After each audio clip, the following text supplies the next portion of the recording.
Now, Swiss prosecutors have seized 11 luxury cars belonging to the vice president of Equatorial Guinea. Teodorin Obiang Nguema, who's also the president's son, is being investigated for money laundering accusations. Now, the confiscated cars include a Porsche, Bugatti, Veyron, Aston Martin, and customized Ferraris.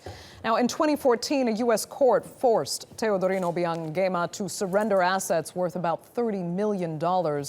In 2012, French prosecutors also seized his $165 million family home in Paris. He owns a Gulfstream jet worth more than $38 million, the glove from Michael Jackson's Bad Tour, and a jacket used by Jackson during his Thriller tour.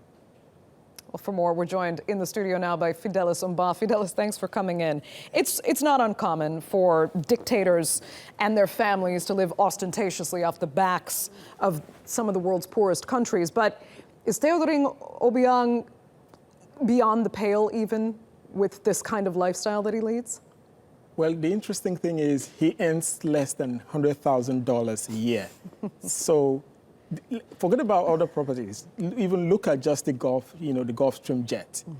How many years of savings would he be able to get to be able to afford the private jet? And then, French prosecutors before now had been investigating him. And, last year they came up with a report saying that he had spent about $315 million on properties and luxury cars. And luxury goods between 2004 and 2011. So you begin to wonder, where did he get the money from? Which is why, apart from the Swiss, he's also had to forfeit, assets in the U.S. and then in France. These are the ones known to people. We're not talking about the ones he's more like maybe used proxies to be able to acquire, and the ones also back home and all that. So it's something not just peculiar to Equatorial Guinea. We have this across Africa. We have, recently, the French prosecutors are trying to also unravel how President Omar Bongo of Gabon came about, millions of dollars he has spent on properties, and also Denis Nguesso of Congo, who has also been investigated. All these people are, because of lack of transparency, that's actually why, all these things are happening. The question is, though, the United States, the French, now the Swiss have all come down on him for potential money laundering, illegal activities, and basically stealing the wealth of his own country.